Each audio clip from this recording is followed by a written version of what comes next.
আসসালামু আলাইকুম ওরহমতুল্লাহ। কথা বলছি প্রফেসর ডক্টর মোহাম্মদ মহিউদ্দিন উজ্জ্বল।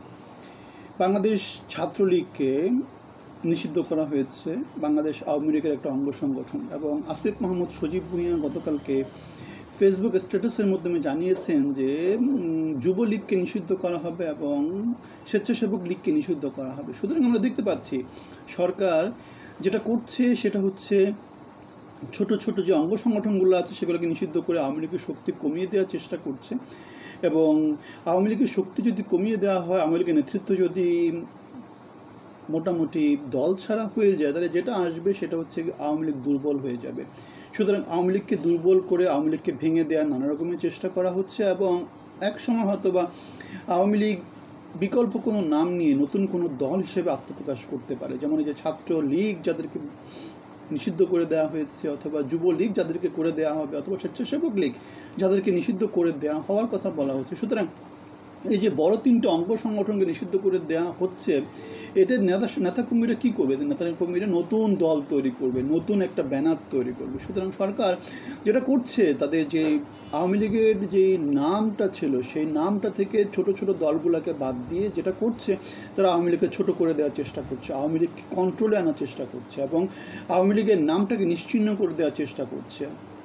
এবং নির্বাচনে যখন আসবে তখন কী হবে? এই যে নতুন নতুন দলগুলো তখন আওয়ামী লীগকে সাপোর্ট দেবে না, তখন তারা কী করবে?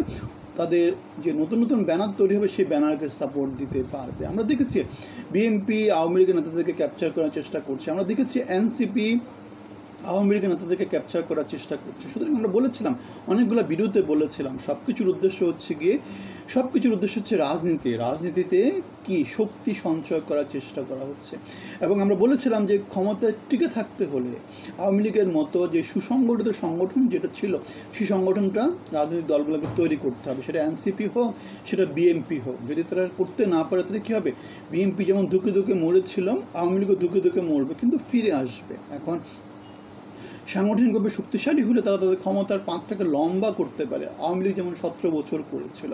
এখন অন্যান্য দলগুলো যদি শক্তি সঞ্চয় করতে না পারে, নতুন নতুন লোকদেরকে যদি তাদের দলের মধ্যে নিতে না পারে, তারা যেটা হবে, তারা দুর্বল হয়ে যাবে এবং তারা আলটিমেটলি ক্ষমতার পথটা লম্বা করতে পারবে না। এবং তারা বাংলাদেশকে যেভাবে তারা শাসন করেছে অপরাজনীতি, সেই অপরাজনীতিতে তাদের লম্বা করতে পারবে না। এখন গঠনমূলক রাজনীতি হওয়ার কথা কী ছিল? যে শক্তিশালী রাজনৈতিক দল হিসাবে আওয়ামী লীগকে রেখে দেওয়া। তাহলে কী হবে? বিএনপির প্যারালাল একটা দল থাকবে এবং তারা তাদের ভয়েসটা বাংলাদেশের মানুষের জন্য রেইজ করতে পারবে। এখন দেখা যাবে যে আওয়ামী লীগ তো ফ্যাসিজম ছিল 17 বছর, এখন নতুন দলটা প্রচণ্ড শক্তিশালী হয়ে যাবে, অথবা পুরনো বিএনপি প্রচণ্ড শক্তিশালী হয়ে যাবে, যার ফলে তাদের বিরুদ্ধে কথা বলার মতো কোনো শক্তি থাকবে না এবং বাংলাদেশ সাফার করবে, বাংলাদেশে গণতন্ত্রী মনা লোকজন সাফার করবে। সুতরাং আমরা দেখতে পাচ্ছি সংস্কারের নামে বা বিপ্লবের নামে বা জুলাই অভ্যুত্থানে হাজার হাজার লোকজন মেরে ফেলা যে কারেন্সিটা যেটা ইউজ করছে সবাই, সেটা হচ্ছে